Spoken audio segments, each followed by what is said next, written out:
Okay, hello guys again. Welcome to how to read sheet music for the piano. Alright. Now we spoke about accidentals. Now we're going to put them at work. Okay? Accidentals at work.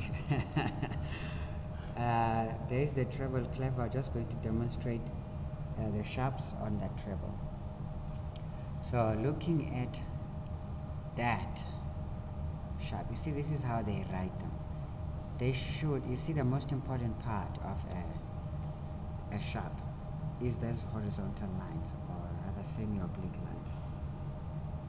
You see those lines there? Everything that you see in between them is exactly telling us which note on the staff to sharpen. Okay? And let's look at the note itself. We know in the spaces for the treble clef we say F, A, C. So we are right on the C. So the note being sharpened there is the first C above middle C. Okay? And then we move on. This is how you see it for a note on the space. Those lines are going to put the line which is signifying the note to be sharpened in between like that. So there's the C. And you see it like this on the sheet music. It comes before the note. Okay. And then the line for a note on the line, those horizontal lines should put the line in between as you see there. Okay? And the note is a D note. The second D above middle C. Okay. Can we quickly have a look at those things in the sheet music? So the notes are talking about this is middle C. And then we are playing. The C is sharpened, so you play it there, and the D is played there, so you play it.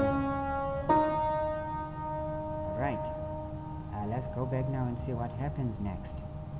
See, that was the first measure there, and then now on the next measure, as accidentals, these ones are happening as you play, but as for the key, it was not signified which key you were playing in. So now they are telling us that the next line we are going to play C natural. See, the natural sign there is going to be taking up that space for the C, and then there it puts the line there inside that square or that box for the D. So we're going to play a natural D on the keyboard, a natural C, and then a natural D. So this is how they are reversed, and this is how you have just seen on the sheet music. Let's look for the flats. Okay, looking at that bass clef there, we have a note on the line, right? And the line is the third line, or the middle line. And we know that is a D from the bottom, great big dogs. So it's a D, and that D is flattened. You see that ear-like area? This is the most important part of the flat accidental. So that thing there is putting that line inside that ear-like area, okay, or rather a half of a heart. Okay, that's the D, and this is the first D below middle C. Okay, and then there it is for a line on for a note on a line, which is an F, as we know it. So that ear area takes up that whole space. So it shows us the A is the one that's flattened. So let's have a look on the piano how we play those things. So that's our middle C, and then we know that is we're playing the first D below middle C, which will be that one. Show that one. Okay, that's the D, but now the D is flattened, so we play D. So that's how you play that D, and then we go further down to play an A flat. See, that's an A, and then we're playing it there, it's flattened. Okay, otherwise the reversal will be the same as the naturals you've just witnessed for the treble clef. Okay, and now let's put this whole thing together into a song that you can identify. This is the song Remember When It Rained by Josh Groban. Now, looking at that song, we said an arrangement of the accidentals at the beginning of the piece tells us about the key signature. Okay, so that's the key signature, but don't worry about it. All we care to do is just to have a look at that one. But now look at that piece of music. You see the stuff which is being extended, there is the top one for the treble clef. So this is how it shows on the real music.